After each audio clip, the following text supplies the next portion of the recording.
Manage कर लेते हैं। आज की प्रेस कॉन्फ्रेंस में प्राइमरी हम सर्जिकल पेशेंट नहीं इंक्लूड करें।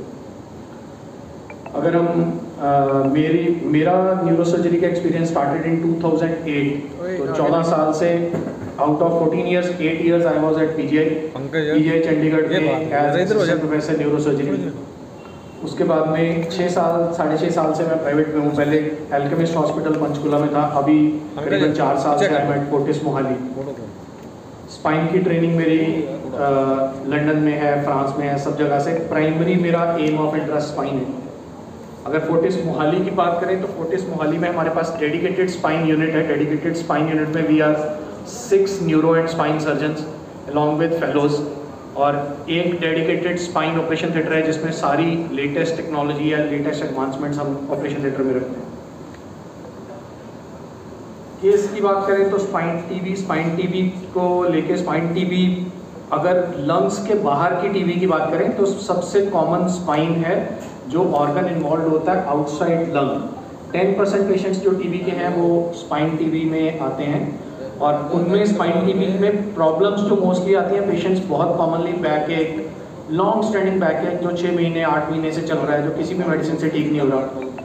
बहुत बार पेशेंट्स ओपीडी में आते हैं 6 महीने 8 महीने लेट, नहीं कुछ हो रहा, एमआरआई कराया, एमआरआई में चेंजेस दिख रही हैं। रूटीनली अगर पेरिफ्री में बात करें, पेरिफ्री मतलब नॉन टर्शरी सेंटर हॉस्पिटल में बहुत लोग स्पाइन टीबी को इवेल्युएट नहीं कर पाते या डायग्नोज नहीं कर पाते। उसके लिए पेशेंट डिले हो जाता है। पेशेंट डिले होने से सारी प्रॉब्लम्स पेशेंट की चलने में प्रॉब्लम हो जाए, यूरिन का कंट्रोल चला जाए या टांगों का कंट्रोल चला जाए। इसमें कोई टांगों में पेन आ रही है जिसको हम शियाटिका की तरह ट्रीट करते रहते हैं, वो पेशेंट्स भी आते हैं। साथ में जो टीबी के नॉर्मल सिम्टम्स हैं, वेट लॉस है, फीवर है जो कि शाम को ज़्यादा हो रहा है, या पेशेंट को भूख नहीं लग रही, या बाकी साइन एंड सिम्टम कुछ है कि जनरलाइज वीकनेस लग रही है, मेरे को कमर में इतना दर्द है कि मैं 2 मिनट के लिए भी खड़ा नहीं हो सकता, या कमर में, या खास करके जब स्पाइन में, सर्वाइकल स्पाइन में टीबी होती है तो पेशेंट को सपोर्ट लेनी पड़ती है। हम उसको ट्राइपॉड बोलते हैं। जैसे हम कैमरा के लिए ट्राइपॉड लगाते हैं, ऐसे ही पेशेंट को 2 हाथ से चिन को सपोर्ट करना पड़ता है। तो ये चीज़ें, ये साइन सिम्टम इंपॉर्टेंट होते हैं। इन पेशेंट की बात करें, पेशेंट आज किसी वजह से नहीं आ पाए। पेशेंट बाला देवी 65 ईयर पेशेंट, यहाँ पे सेम जैसे मैंने पहले बताया 6 महीने से बैक पेन के लिए करनाल में ट्रीट हो रहे थे, बट शी वॉज डायग्नोज्ड कि शियाटिका है, शियाटिका के लिए मेडिसिन चल रही हैं। जब हमारे पास आए, हमने एमआरआई किया तो एमआरआई में कुछ एक चेंजेस हमें लगे जिसको कि हमने टीबी की तरह डायग्नोज किया। टीबी हम 2 तरह से डायग्नोज करते हैं। पहला डायग्नोसिस एमआरआई के लिए साथ, दूसरा डायग्नोसिस हम उसकी बायोप्सी या उसको छोटा सा टुकड़ा निकाल लेते हैं जिसको कि हम आगे हिस्टोपैथोलॉजी कराते हैं देखने के लिए कि टीबी वेरीफाई करने के लिए। पेशेंट को बहुत सीवियर बैक एक था, चलने में दिक्कत थी, इतनी चलने में दिक्कत थी कि उन्होंने बोला कि घर में मैं ना तो खाना बना पाती हूँ ना मैं उठ बैठ पाती हूँ। 6 महीने से ज़्यादा, और अब धीरे धीरे टांगों में वीकनेस आनी शुरू होगी कि चलने में भी परेशानी हो रही है और टांगों पे वजन आना कम हो गया। ऑल्दो यूरिन का कंट्रोल अभी तक मेंटेन था। जब हमने उनको एग्जामिन किया तो पेन ऑन बेंडिंग, बेंड तो पेशेंट करीबन 30 डिग्री भी, हम नॉर्मली 90 डिग्री या 90 डिग्री से ऊपर बेंड हो जाता है, पेशेंट 30 डिग्री से कम बेंड हो पा रहे थे। She was barely able to walk even to the OPD room, और दोनों टांगों में वीकनेस थी जिसको कि हम ग्रेड करते हैं, ग्रेड अराउंड 3/5। जब हमने एमआरआई कराया, एमआरआई में जैसे कि आप देख सकते हैं ये जो कलेक्शन बना हुआ है, ये राइट साइड है, ये लेफ्ट साइड है। यहाँ पे टीबी के लक्षण हमें एमआरआई में दिख रहे थे। ये 2 मणके गल गए थे, साथ में एक एब्सेस जिसको कि हम मवाद बोलते हैं। नॉर्मल हाथ में मवाद बन गई या कान के पीछे बन गई, ऐसे ही रीढ़ की हड्डी में जब मवाद बन जाती है तो वो मोस्ट कॉमनली टीबी की वजह से बनती है। जब हमने इनका सीटी स्कैन कराया तो 2 मनके बिल्कुल ही गले हुए थे। ये मनका बिल्कुल चौरस रहता है, जबकि टीबी हो जाती है या कोई इन्फेक्शन हो जाए तो ये मनका चूर चूर होके गल जाता है। अब इन पेशेंट में she was around 65 year. Patient का रिस्क सबसे बड़ा ये था कि एक तो टीबी की मवाद बनी हुई है, टीबी की बीमारी के कारण 2 मनके गल गए हैं जिसके के कारण रीढ़ की हड्डी में फ्रैक्चर जिसको हम बोलते हैं, एक तो गिरने की वजह से फ्रैक्चर, ये बीमारी की वजह से फ्रैक्चर हो गया, तो उससे स्पाइन अनस्टेबल हो जाती है। पेशेंट को चलने फिरने में आपका सपोर्ट सिस्टम खत्म हो गया। दूसरा जो सबसे इंपॉर्टेंट है कि बिनाइन है, TB is a non cancerous thing, cancer नहीं है। जब किसी भी मरीज को कोई कैंसर हो तो हम उसका लाइफ एक्सपेक्टेंसी को काउंट करते हैं, लेकिन जब नॉन कैंसरस बीमारी आ जाती है जिसका कोई लाइफ एक्सपेक्टेंसी नहीं है, आप टीबी ट्रीट हो जाएगी तो आप अपनी नॉर्मल लाइफ से अराउंड 10 ईयर्स 15 ईयर्स 20 ईयर्स आप स्पेंड कर सकते हो।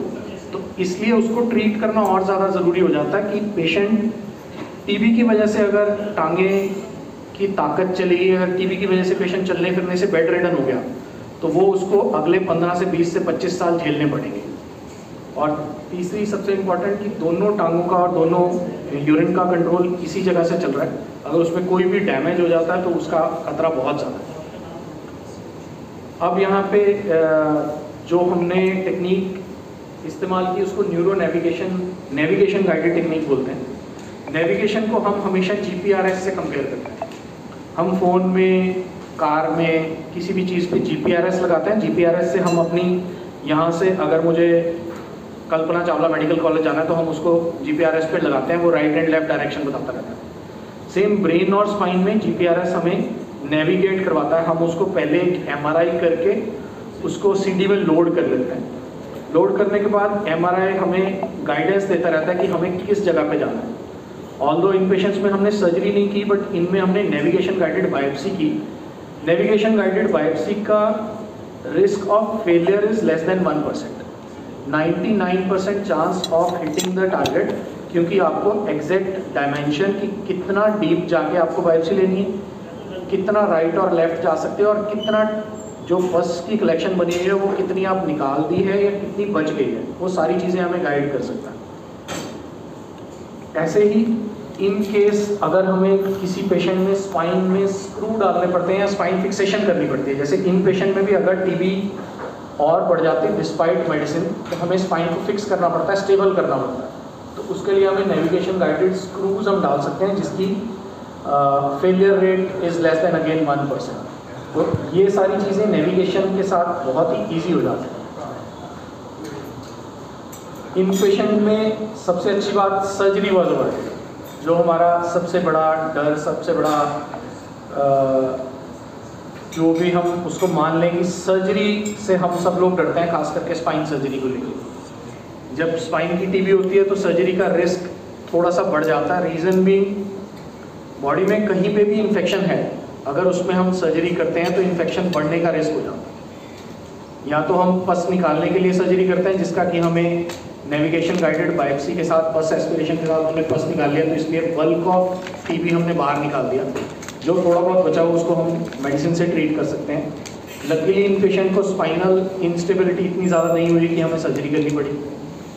Oral medications were only required और पेन हैड सिग्निफिकेंटली इम्प्रूव। जैसे ही टीबी की मेडिसिन हम स्टार्ट करते हैं तो पेशेंट्स का सबसे इम्पॉर्टेंट और सबसे अच्छा रिस्पॉन्स आता है कि पेन बेटर हो जाती है, दूसरा पेशेंट को भूख लगनी शुरू हो जाती है। टीबी में सबसे इम्पॉर्टेंट है इसकी भूख चली जाती है, वेट लॉस हो जाता है। ये सारी चीज़ें मेडिसिन स्टार्ट करने के with in 1 month to 6 weeks, 1.5 महीने में ये सारी चीज़ों में इम्प्रूवमेंट आनी शुरू हो जाती है। And she return to her normal activity by the end of around 2nd month, मतलब 8 हफ्ते बाद ट्रीटमेंट के। टीबी का ट्रीटमेंट थोड़ा सा डिफरेंट है। टीबी के ट्रीटमेंट की जब हम बात करते हैं, नॉर्मल टीबी लंग्स की टीबी 6 महीने की होती है। जो सरकारी ट्रीटमेंट डॉट्स ट्रीटमेंट में ऑल्टरनेट डे ट्रीटमेंट चलता है, लेकिन जब हम स्पाइन की या ब्रेन टीबी की बात करते हैं तो उसका मिनिमम ट्रीटमेंट 1.5 साल है। 18 महीने के लिए ट्रीटमेंट चलता है, वो भी डेली बेसिस पे। ट्रीटमेंट हमेशा किसी भी गवर्नमेंट सेटअप पे मिल जाता है, ट्रीटमेंट के लिए आपको मेडिसिन परचेज नहीं करनी। अभी गवर्नमेंट नोटिफाइड सेंटर्स हैं, डॉट सेंटर या टीबी सेंटर, जहाँ से मेडिसिन आराम से आप प्रोक्योर कर सकते हैं फ्री ऑफ कॉस्ट।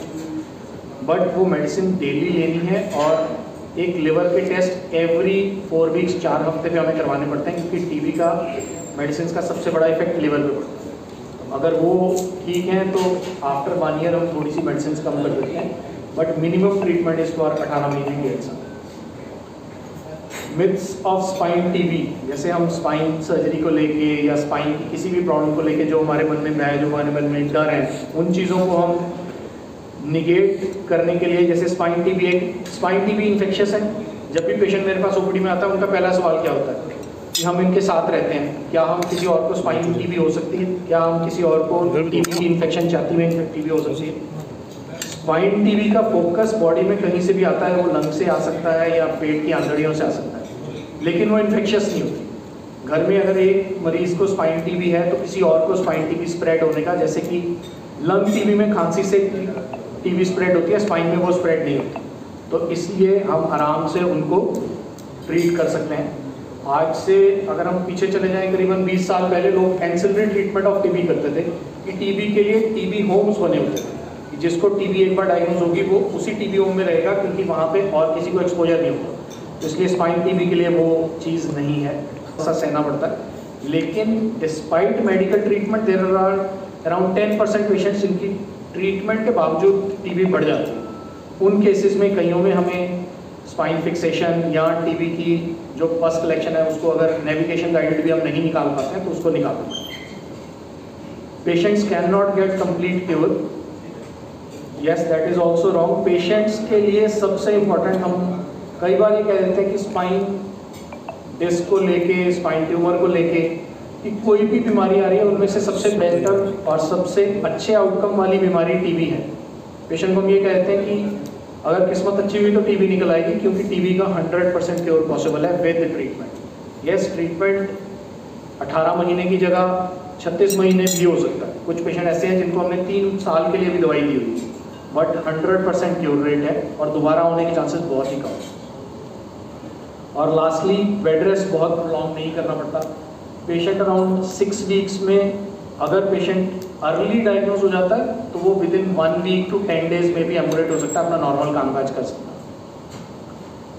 अगर हम MRI की बात करें, ये MRI है, यहाँ पे चेंजेस, ये मटके हैं चौरस वाले, इनका कलर और ऊपर वालों का कलर थोड़ा सा डिफरेंट है। यस, मैं न्यूरोसर्जन हूँ तो मेरे लिए रीड करना आसान है, आपके लिए एज अ लेमैन मुश्किल है, बट जस्ट फॉर डिस्क्रिप्शन, यहाँ पे जितना ये वाइट दिख रहा है ये सारा टीबी के साथ मंटा गल गया है, जो कि चौरस था ये बिल्कुल टेढ़ा हो गया है।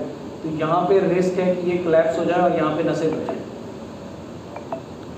सेम प्री ट्रीटमेंट MRI में ये पस की टोटल कलेक्शन बनी हुई है, राइट में भी लेफ्ट में भी।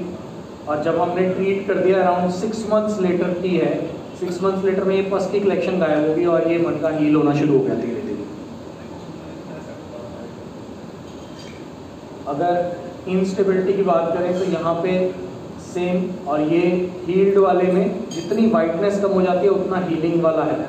ये पीछे स्पाइनल कॉर्ड जा रही है जिसको डैमेज यहाँ पे बहुत ज़्यादा था, प्रेशर था, लेकिन without surgery with medical treatment ही patient heal. So just for general population awareness, spine TB can be managed only medically, treatment surgery की ज़रूरत नहीं पड़ती है।